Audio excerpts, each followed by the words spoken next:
26 दिसंबर 2004 Indian ocean के लिए एक भयानक दिन था। समुंदर बज़ाहिर पुरसकून था। 7:58 पर समुंदर की तह में खौफनाक ज़लज़ला आता है, जिससे समुंदर में ऐसी हलचल मची जिससे समुंदर साहिलों की तरफ बढ़ने लगा।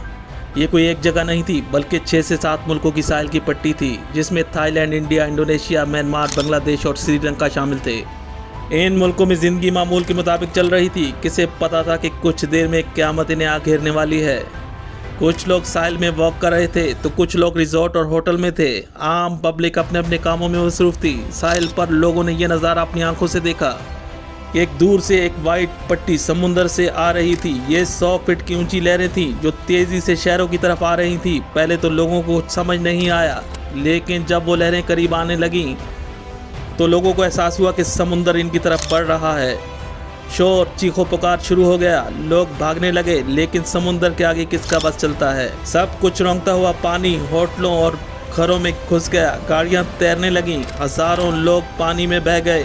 इतनी जल्दी में इमरजेंसी की मदद नहीं आ सकती थी। कुछ ही घंटों में लाखों लोग डूबकर मर चुके थे। लाशें पानी में तैर रही थीं। हैरत की बात यह थी कि यह जलजला ज़मीन पर कहीं महसूस नहीं हुआ, बल्कि इंडियन ओशन के अंदर बर्मा प्लेट और इंडियन प्लेट की रगड़ से पैदा हुआ था, जिसकी शिद्दत रेक्टर स्केल पर 9.2 थी। इस जल्जले में इतनी एनर्जी थी मानो जैसे 9 एटम बम को एक साथ तबाह किया जाए।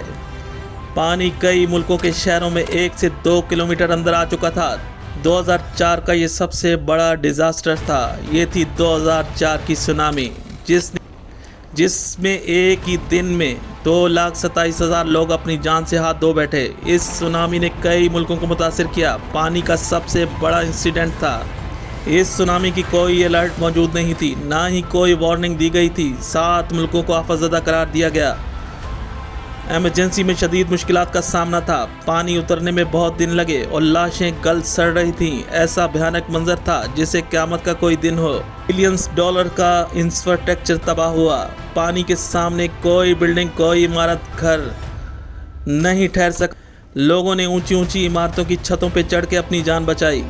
खुशकिस्मती से पाकिस्तान, चीन इस तबाही से महफूज रहे। इस इंडियन ओशन के ज़लज़ले के असर बहुत दूर तक महसूस हुए। इस सुनामी को जापान तक महसूस किया गया, लेकिन जापान में कोई नुकसान नहीं हुआ। 2004 की सुनामी की कई वीडियो मौजूद है जिसमें लोग साहिल पर मौजूद थे जब ये सुनामी आया। ऐसे खौफनाक मनाजिर थे जिसे कभी भुलाया नहीं जा सकता। समुंदर इस कदर तबाही कर सकता है जिसका कभी किसी ने सोचा नहीं था। समुद्री तबाही का सबसे बड़ा वाक़या था जिसने पूरी दुनिया को हिलाकर रख दिया और सोचने पर मजबूर किया कि आने वाले वक्त में इस तरह की सुनामी से कैसे बचा जा सकता है। क्लाइमेट चेंज के असरात से तो हम गुजर ही रहे हैं, फिर इस तरह के डिज़ास्टर से कैसे निपटेंगे। आने वाले वक्तों में शदीद किस्म की सुनामी का ख़तरा अपनी जगह मौजूद है, जिसका साइंटिस्ट ने कई बार आगाह किया है। 2004 के सुनामी में शिप इंडियन ओशन पर मौजूद थे। इनकी तरफ से अलर्ट आ रही थी। कई मुल्कों के पोर्ट्स में इत्तला आना शुरू हो चुकी थी कि बहुत बड़ा सुनामी साहिलों से टकराने वाला है।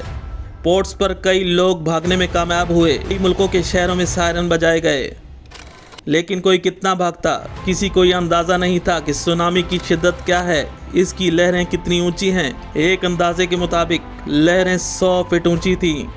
3-3 मंजिला घर, अपार्टमेंट्स डूब चुके थे। दुनिया के लिए ये मनाजिर ऐसे थे जिन्हें लोगों ने पहली बार देख रहे थे। दुनिया के लिए ये मनाजिर ऐसे थे जिन्हें लोग पहली बार देख रहे थे। आने वाले दिनों और सालों में क्या कुछ क़यामत खेज़ डिज़ास्टर होंगे, कोई नहीं जानता। आफतें कब कहाँ किसी को घेर लें, कोई नहीं जानता। ना ही हम इंसान इसकी पेशेनगोई कर सकते हैं। ये थी सुनामी 2004।